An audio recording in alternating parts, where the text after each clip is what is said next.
Stori yetu inaanza kwa kumtazama binti mmoja anayeitwa Fang Yu, ambaye ni mmoja wa wapiganaji hatari na wakulipwa zaidi nchini China. Binti huyu amejifua kwa kiwango cha kutisha kiasi kwamba hajawahi kuonja ladha ya kushindwa kwenye pambano lolote lile. Usiku huu mambo ni moto sana. Yupo kwenye uwanja kule Macau uso kwa uso na Xiao Feng, ambaye naye ni mpiganaji wa kiwango cha juu. Lakini kama ilivyo kawaida yake, Fang Yu anamwangusha mpinzani wake chini kwa urahisi sana bila hata kutumia nguvu nyingi. Pambano hili linarushwa moja kwa moja kwenye vituo mbalimbali, na ushindi huu unaifanya umaarufu wa Fang Yu kupaa kwa kasi ya ajabu. Lakini cha kushangaza, hata baada ya ushindi huu mkubwa kiasi hiki, binti huyu hatoi hata tabasamu moja usoni mwake. Akiwa amesimama katikati ya uwanja, mawazo yake yanasafiri na kumrudisha kwenye maisha yake ya nyuma. Babu yake, ambaye ni mfanyabiashara tajiri sana na anayeheshimika, hajawahi kupendezwa na wazo la mjukuu wake kuwa mpiganaji. Ndoto ya babu mtu ilikuwa kumuona Fang Yu akichukua mikoba ya kusimamia himaya ya biashara za familia, jukumu zito ambalo alikuwa akishinikizwa kulibeba tangu utotoni mwake. Lakini Fang Yu alikataa njia hiyo iliyonyooka, akachagua mchezo wa mapigano, uamuzi ambao ulimwacha babu yake akiwa amekata tamaa na kuumia sana. Kwa upande wa pili wa shilingi, tunahamia kwa kijana anayeitwa Ming Tian, ambaye anaishi Macau. Maisha ya kijana huyu ni mapambano matupu. Anaishi na wadogo zake wawili, wa kike na wa kiume. Maisha yao yalipinduka baada ya baba yao kufariki dunia, na pigo la pili likaja pale mama yao mzazi alipowatelekeza kabisa. Kutokana na uzito wa maisha, Ming Tian amebeba jukumu la kuwalea wadogo zake peke yake. Ndani ya nyumba yao, mdogo wake wa kiume, Ming Leng, ameganda mbele ya TV akitazama mapambano ya MMA kwa msisimko mkubwa. Fang Yu ndiye mpiganaji anayemkubali kuliko wote, akimsifia sana kwa mateke yake hatari na kudai kuwa kila mtu anamuita binti huyo kuwa ni malkia wa ulingo. Lakini Ming Tian anamuonya mdogo wake kwa upole, akimtaka aache kutazama TV na ajiandae kwenda shuleni. Ili kuiweka familia yake mjini, Ming Tian anafanya kazi kwenye mgahawa wa kawaida mtaani. Ilibidi aache masomo yake ya chuo kikuu ili apate muda wa kuwahudumia wadogo zake. Yeye anafanya kila kitu. Anafanya usafi, anahudumia wateja, na anapeleka oda za vyakula kwa wateja, delivery. Licha ya msoto wote huo unaomchosha, ndani ya uvungu wa moyo wake bado anatamani siku moja arudi chuo kusoma, labda akipata ufadhili wa masomo, yani scholarship. Siku moja, akiwa kazini, bosi wake anampa oda ya kupeleka chakula kwa mwalimu mmoja mtaalamu wa martial arts. Eneo alilopo mteja ni umbali wa dakika 20, lakini mgahawa una sheria ngumu inayoagiza chakula kifikishwe ndani ya dakika 15 tu. Kwa ukweli mtupu, hakuna mfanyakazi anayeweza kufanya maajabu hayo isipokuwa Ming Tian. Kijana huyu ana kipaji cha ajabu cha kujua njia, anazijua vichochoro vyote na njia za mkato katika jiji hilo. Akiwa anapita kwa mwendo wa kasi sana kwenye kachochoro kamoja, ghafla mkokoteni wa matunda wa bibi mmoja kizee unapinduka barabarani. Bibi wa watu anapiga magoti kwa unyonge akijaribu kuokota matunda yake yaliyomwagika. Ming Tian anasimama haraka kusaidia. Kwa bahati mbaya, muda huo huo, Fang Yu anapita maeneo hayo. Ming Tian anamwomba binti huyo asimamishe mkokoteni uliokuwa unashuka chini kwa kasi, lakini badala ya kuudaka kwa mikono, Fang Yu anaupiga teke zito na kuusambaratisha kabisa. Matunda yote yanaharibika vibaya. Yule bibi anawaka kwa hasira kali, lakini Fang Yu akiwa haonyeshi kujali, anatoa bunda la hela na kumpa yule bibi. Bibi anamjibu kwa hasira akimwambia kuwa pesa haziwezi kurekebisha kila kitu, lakini Fang Yu anampuuza na kuendelea na safari yake. Hata Ming Tian anabaki ameduaa na kukereka sana na tabia hiyo, lakini hana cha kufanya. Baada ya tukio hilo, Fang Yu anaenda kumuona mwalimu wake wa zamani wa ngumi ambaye alikuwa anafanya usafi nje, ili kumuomba ushauri. Anamueleza jinsi familia inavyomshinikiza aache ngumi na kujiunga na biashara za familia. Anamtaka mwalimu amwambie afanye nini, lakini mwalimu anamkatalia kwa upole na kumpa ukweli mchungu. Maisha ni yake na machaguo ni yake, hakuna mtu mwingine anayeweza kumpangia maisha yake. Wakati huo huo, Ming Tian anawasili na kile chakula na kugundua kuwa yule mwalimu ndiye mteja aliyemletea oda. Fang Yu na Ming Tian wanatazamana tena, lakini hakuna anayeongea na mwenzake. Wanaondoka na kila mtu anashika njia yake. Akiwa njiani kurudi kazini, Ming Tian anapokea barua pepe. Chuo kimoja kimempa scholarship ya 70%. Lakini kuna tatizo moja, chuo hiko kipo kwenye jiji jingine la Shenzhen. Anapata mtanziko mkubwa sana moyoni mwake. Je, afuate ndoto zake au abaki Macau kuteseka kwa ajili ya wadogo zake? Akiwa amechanganyikiwa, anaamua kutembea hadi kwenye chemchemi ya hekima, Wisdom Fountain, eneo ambalo baba yake alimpeleka siku moja na kumwambia kuwa ukirusha sarafu hapo ni sawa na kula kiapo cha kufuata ndoto zako. Muda huo huo Fang Yu naye anafika hapo akiomba mwongozo juu ya hatima yake ya mapigano. Fang Yu anaamua ndani ya moyo wake kuendelea na ndondi, huku Ming Tian akifanya uamuzi mgumu wa kuhamia kwenye jiji hilo jingine. Bila hata kujijua, wote wawili wanarusha sarafu zao kwenye maji kwa wakati mmoja. Bosi wa Ming Tian ni mtu mwenye utu sana. Kabla kijana huyo hajaondoka kwenda Shenzhen, anamwandalia chakula kizuri cha kumuaga. Anamwambia pia kuwa ana rafiki anayesimamia mgahawa wa KFC huko, hivyo ameshamtafutia kazi pamoja na sehemu ya kuishi. Kusikia hivyo, Ming Tian anashusha pumzi na kumshukuru bosi wake kwa dhati kabisa. Muda mfupi baadaye, Ming Tian anahamia Shenzhen pamoja na wadogo zake wawili. Nyumba waliopewa inaweza kuonekana kuukuu kwa nje, lakini kwa ndani imekarabatiwa na kuwa safi, inang'aa na inavutia sana. Wadogo zake wanaifurahia, na kuona tabasamu lao kunamfanya Ming Tian naye atabasamu. Anapamba chumba chao kwa kuweka picha ya zamani ya utotoni, picha inayoonyesha jinsi zamani alivyokuwa akiipenda ndondi. Lakini baada ya kifo cha baba yake, aliachana na mchezo huo kabisa. Anaanza kazi yake mpya KFC, na kama kawaida, anapangiwa kitengo cha delivery. Pia anawapeleka wadogo zake kwenye shule ya msingi ya karibu. Lakini siku ya kwanza ya chuo, anajikuta amechelewa kwa ajili ya usajili wake mwenyewe. Anakata njia za mkato na kukimbia kwa kasi kuelekea chuoni. Chuo anachoenda kinaripotiwa kuwa ni Zhengji College, chuo kinachoheshimika sana nchini China kama chuo bora cha michezo na ambacho kwa asili kinachukua wasichana pekee. Lakini kwa mwaka huu, wavulana 10 wamepewa nafasi, na Ming Tian ni mmoja wao. Akiwa amesimama katikati ya mamia ya wasichana, anajisikia aibu sana na kuona kama amepotea. Kila anapogeuka, anaona wasichana tu. Ghafla, anakaribia kugongana na mwanafunzi mwingine. Anasimama haraka na kuomba msamaha. Kutokana na mwanafunzi huyo kuwa na nywele fupi, Ming Tian anafikiri ni mwanaume mwenzake. Uso wake unajaa furaha na kusema kwa kujishusha pumzi, hatimaye, nilidhani niko peke yangu hapa. Mwanafunzi huyo, ambaye kwa jina anaitwa Xiao Mi, anashangazwa sana kuona kijana huyo anamfananisha na mvulana, hivyo kwa haraka anatoa kibanio cha nywele na kukiweka kichwani ili kuonyesha wanamke wake. Ming Tian anabaki amesimama pale, amepigwa na butwaa na kufa kwa aibu. Xiao Mi anatabasamu kwa ujanja na kumwambia, nitalikumbuka jina lako, kisha anaondoka na sketi yake. Wakati huo huo, sehemu nyingine chuoni, tunamwona mwalimu Wang akiongea kwa wasiwasi mkubwa sana na mkuu wa chuo. Anamweleza kuwa walidahili wavulana 10, lakini 9 wameshaomba fomu za kuhama chuo baada ya kuona kumejaa wasichana, hivyo amebaki Ming Tian pekee. Mkuu wa chuo anachanganyikiwa na kumpa maagizo magumu. Lazima atafute njia ya kumbembeleza kijana huyo ili abaki. Haruhusiwi kuondoka. Mkuu wa chuo anafafanua sababu ya kuwachukua wavulana.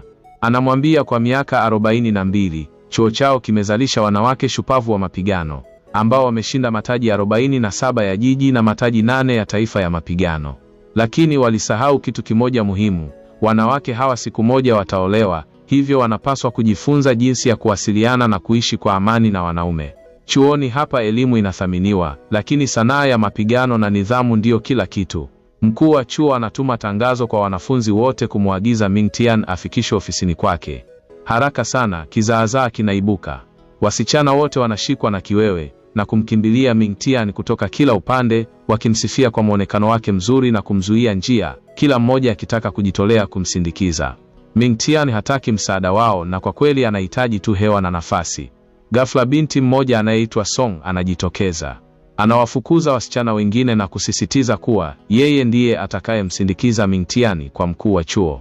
Lakini Xiao Mi naye anatokea, anaweka kibanio chake vizuri na kudai kuwa yeye ndiye atakayempeleka.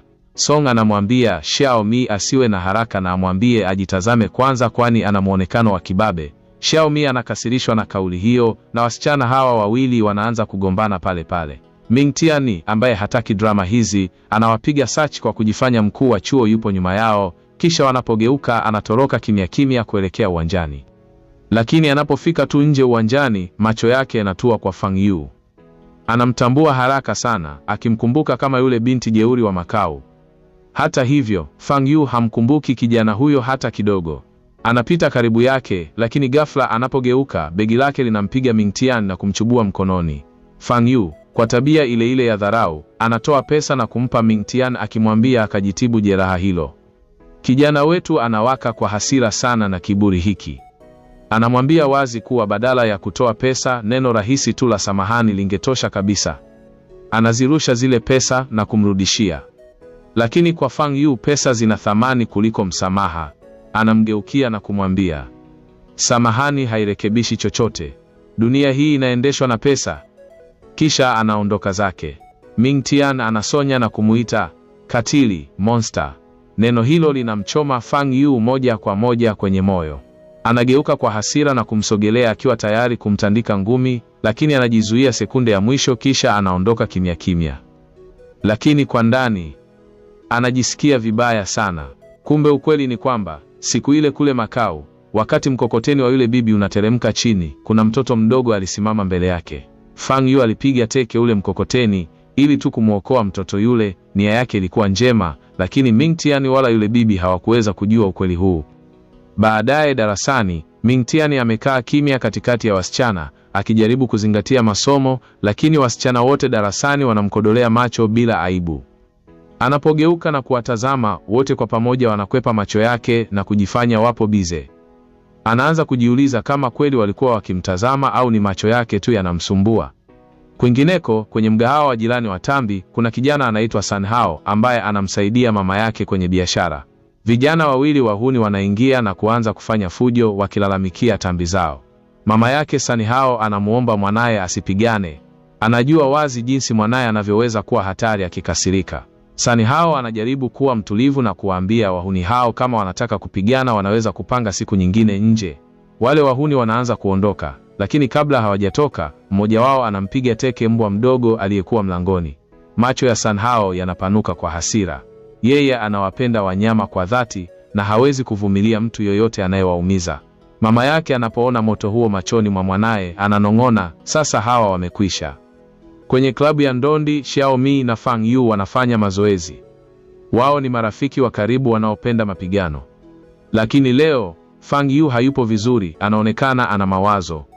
Xiaomi analigundua hilo haraka na kumuuliza tatizo ni nini.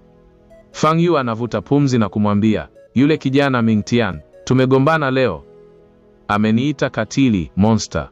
Je, kweli ninaonekana hivyo? Xiaomi anataka kucheka, lakini anajizuia. Anamfariji kwa upole na kumwambia asiachukulie maneno yake kwa uzito kwa sababu kijana huyo hamjui vizuri. Muda huo huo, wasichana darasani wana hamu ya kumjua vizuri mvulana pekee kwenye chuo hicho. Mwalimu anamuita Ming Tian mbele kujitambulisha. Lakini Ming Tian haoni kama yeye ni mtu wa pekee, anataja tu jina lake na kukaa kimya. Usiku huo Fang Yu amekaa peke yake chumbani kwake akiwaza maneno aliyoambiwa na Ming Tian. Mawazo yake yanamrudisha kwenye maisha ya utotoni. Wazazi wake walitamani sana kuwa na mtoto wa kiume. Hivyo licha ya kwamba alikuwa msichana, walimlea kama mvulana. Hakuruhusiwa kufuga nywele, kuvaa magauni, wala kuwa na muonekano wa kike. Ni mpaka pale mdogo wake wa kiume alipozaliwa, ndipo wazazi wake walimruhusu aishi kama msichana. Kwa furaha kubwa, alinunua gauni zuri alilokuwa akilipenda sana na kuandaa mipango ya kuwasurprise wanafunzi wenzake darasani. Lakini alipolivaa na kufika shuleni, hakuna aliyemsifia. Badala yake, walimcheka, kumtania na kumuita monster, katili. Neno hilo moja limemtesa kwa miaka mingi na bado linamtesa mpaka leo. Kwa upande wake, Ming Tian yupo anafanya assignment za chuo chake. Mdogo wake, Ming Lang, yupo usingizini akirusha ngumi hewani huku akiota mapambano ya MMA. Akimuona, Ming Tian anatabasamu kwa upole. Lakini tabasamu hilo linapotea haraka kumbukumbu mbaya zinapomjia. Anakumbuka siku baba yake aliporudi nyumbani amelewa chakari, na usiku ambao mama yake aliwatelekeza mazima. Ming Lang anamwabudu sana Fang Yu, binti ambaye kaka yake amegombana naye leo. Pengine ndiyo sababu sura ya binti huyo inamkera sana. Macho ya Fang Yu yanamkumbusha sana macho ya mama yake. Chuoni, Ming Tian anapata shida sana kuzingatia masomo. Zile macho za wasichana wanaomwangalia kila kona zinampa wakati mgumu. Kwa upande mwingine, mkuu wa chuo na mwalimu wangu wanafurahi sana kwa sababu kijana huyo hajaomba fomu ya kuhama. Lakini hawajui kuwa Ming Tian tayari ana mpango wa kubadilisha chuo. Chuo hiki kina sifa ya kuwa na vilabu, clubs, vingi, ambapo mwanafunzi mpya anapewa uhuru wa kuchagua klabu yoyote. Anamwona Fang Yu akifanya mazoezi ya ngumi kwa nguvu, kasi na umakini wa hali ya juu. Hapo hapo anagundua kuwa binti huyo alifundishwa na yule mwalimu mzee aliyeenda kumpa chakula kule Macau. Binti anayeitwa Song Oru anamtaka Ming Tian ajiunge kwenye klabu yake, akimwonyesha mazoezi mazito ya nguvu yanayomshangaza Ming Tian. Xiao Mi naye anamhitaji kwenye klabu yake, na wasichana hawa wanaishia kugombana tena. Akiwa amechoshwa na drama hizi, Ming Tian anachagua klabu isiyo na fujo, klabu ya kuogelea. Lakini anaporuka kwenye maji na kuogelea, anashangaa kuona samaki wakiogelea pembeni yake.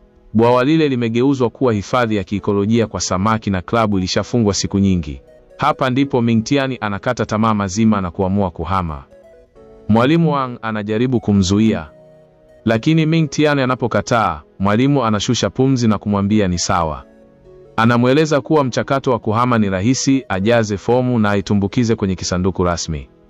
Inaonekana ni kazi nyepesi sana, lakini wakati Ming Tian anakwenda kutumbukiza ile fomu, kundi la wasichana waandamizi 5 waliofuzu karate wanamzunguka na kumzuia. Anajaribu kupambana nao, lakini anapigwa kipigo cha mbwa mwizi. Akiwa na majeraha mwilini na hasira, analalamika kwa mwalimu Wang akimwambia kuwa amewatuma wasichana 5 wampige na kuhoji huo ni usawa gani. Mwalimu Wang anatabasamu kwa kujihami na kumwambia anajua yeye ni kama star hapo chuoni na hataki aondoke. Kisha anampa ofa maalum. Anamwahidi kuwa Ming Tian hatolipa ada ya chuo mwaka huu. Pili, atamuongezea muda wa kulipa mkopo wake hadi miaka 30 tena bila riba yoyote. Ni kama mkopo wa kirafiki sana. Kwa Ming Tian ambaye anapambana na hali ngumu ya kiuchumi, hii ofa ni kama msaada kutoka mbinguni. Anakubali kubaki, na mwalimu Wang anamtaka atunze siri hiyo isijulikane. Siku moja akiwa anawahi mambo yake, Ming Tian anaingia kimakosa kwenye bafu la wasichana. Ndani yake, Fang Yu anafanya usafi. Kusikia hatua za mtu, anafikiri ni msichana mwenzake na kuomba apewe taulo. Kwa kuchanganyikiwa, Ming Tian anachukua nguo za binti huyo na kumkunjia. Fang Yu anatambua sauti ile mara moja, anageuka haraka na kumpiga teke nzito linalomrusha nje ya bafu. Xiao Mi anafika eneo hilo na kumkuta Ming Tian akiwa chini, akijenga picha tofauti kichwani huku Ming Tian akiondoka kwa aibu. Baadaye kwenye mgahawa wa chuo, Xiao Mi na Fang Yu wanasimama kuchukua ice cream, lakini hata huko Xiao Mi anaingia kwenye ugomvi na Song wakigombania ice cream ya mwisho yenye ladha ya strawberry. Huko mtaani, Ming Tian akiwa anapeleka chakula kama kawaida yake, anaona wahuni wawili wanamvuta mtoto mdogo kwa nguvu kwenye uwanja. Anahisi kuna kitu hakipo sawa, hivyo anaingilia kati kuokoa na kujikuta yupo kwenye matatizo makubwa. Wale wahuni wanamzunguka uwanjani wakimtishia, lakini Fang Yu ambaye alikuwa anaona kila kitu anawasili na kundi lake la wasichana. Pambano kubwa sana la wavulana dhidi ya wasichana linaanza. Mmoja wa wahuni wale ananyemelea kumshambulia Song kwa nyuma, lakini Ming Tian anaruka na kupiga teke chuma cha pembeni na kuzuia pigo lile huku akimuokoa Song. Song anavutiwa sana na ujasiri huo na kutoa shukrani zake. Baada ya pambano kuisha, wasichana wale wote wanamshukuru Ming Tian na ule uhasama uliokuwepo unayeyuka. Kwa mara ya kwanza, Ming Tian anahisi huenda chuo hiki kinaweza kuwa pazuri kwake na anaamua kusoma hapo kwa miaka 4. Mwalimu Wang anafurahi kupita kiasi na maisha ya Ming Tian yanachukua mkondo mpya usiokuwa na matarajio. Kutokana na marafiki wapya, mapigano na changamoto mpya, hiki chuo kinaweza kubadili kabisa maisha yake. Na huu ndo unakuwa mwisho wa stori hii tamu kabisa kwa siku ya leo. Kama umeipenda na ungependa kuendelea kupata stori kali kama hizi kila siku, hakikisha unaangalia chini ya video hii, gusa neno subscribe, gusa na alama ya like, kisha nenda moja kwa moja kwenye sehemu ya comment na uniambie kwa muda huu unatutazama ukiwa maeneo gani. Ni mimi Nyasa Finest, niite 20 kutoka hapa Voka Simulizi. Bye bye.